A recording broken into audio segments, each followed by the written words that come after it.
Hi, I'm Heather, and this is knitting update number 27 for Wednesday, February 11th, 2026. And this is going to be another short video, I think, because I don't have much progress to show.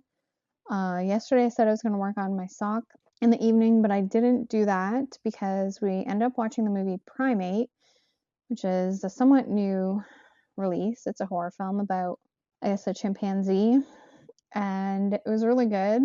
I had been kind of like curious to watch it. It looked cheesy. It didn't disappoint for me, at least. But it was actually more visual than I expected because one of the characters is deaf.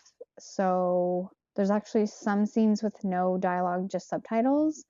And then this might sound weird to say, but there was actually really good gore. So I didn't want to miss any of the kills / gore scenes. If you're a horror or genre film fan, like that is kind of the fun, I think, of horror films is to see the gore.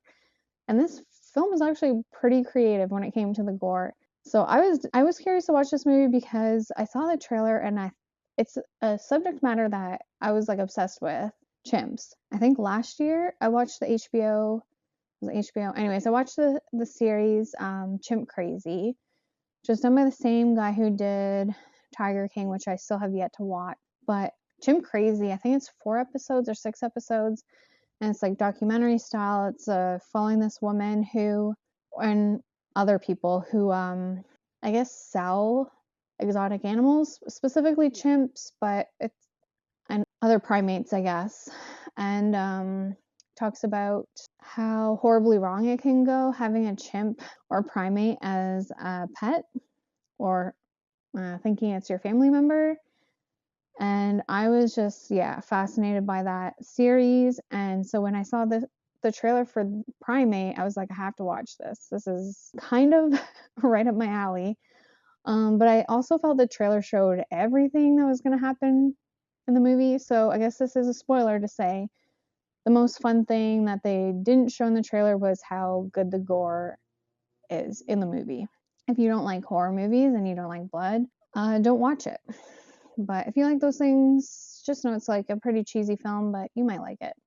Anyways, this is not a movie review. I was going to talk about what I actually am working on. So yeah, I didn't make any progress on my sock. I took it with me to knit today at my appointment, but unfortunately I couldn't knit in the car. Some days I feel car sick and some days I'm fine, and today was a bit more of a car sick day. And then my appointments were supposed to be an hour and 15 minutes apart, but they actually took me in for the second appointment immediately. And then my mom and I went to the mall, and then we went out for lunch, and then I came home and cast on a new project. So no working on the sock, and no working on the sweater, no working on the scarf for the sample knit. But I cast on this. Not very much progress. I don't know if it's even worth showing. So I cast on the Polka Polka toque from the Moon and Turtle book, and I'm knitting it in this Lamana Verona in this color. And this is a super fun merino silk and cashmere blend, and then I'm gonna do the other half with this mohair. So yeah, I was inspired today when I was shopping. I was like, I think I'm just gonna buy myself a lightweight cashmere toque because we are kind of coming to the end of winter. Will I have time to make myself one? I kind of feel like I need some thinner, lighter hats because already with some of my toques, I feel like I'm overheating when I'm inside. But I don't really want to walk around with my bald head. I just feel better with like a hat on, especially because it can get cold. So there were no more lightweight hats to be had. I guess Club Monaco had one, but I don't know, for whatever reason, I didn't want to buy it.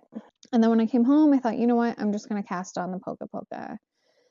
And it's going to just be straight stockinette in the round for days on small needles, and I can take it with me to my appointment tomorrow, and hopefully I'll work on it tomorrow. The only thing is I don't have the right needle size, so I'm using a 3.5 instead of a 3mm. And I did measure my head and I sized down 1 to 2 sizes, and I'm just knitting it almost as tight as I can. So I'm hoping that it will work out, because that's the other reason why I was gonna just buy a hat today. I feel like my last couple toques haven't really worked out. Like they fit good, they fit well, when I finish them, but then when I block them, they stretch out, and or even after just wearing them. So I feel like they're not fitting how I want them to, and then do I need to fix it? To be honest, I was just kind of sick of all that, and I'm still working on my Escher beanie, which I plan on finishing. But like I said, I just was looking to have something super lightweight, and because I couldn't find it, I'm just gonna risk it and knit it for myself, and I'm probably off gauge and I'm not doing any measurements, so maybe I'll be disappointed at the end, but I guess we'll have to see. You know, part of the joy of knitting is just the process of doing it. Of course, it's nice to have a finished object that you can wear and appreciate and love, but if I don't, oh well, I guess. I don't know. Anyways, I don't have anything else to talk about today, so that's gonna be it. I hope you like my little movie review, and I will see you tomorrow. Bye.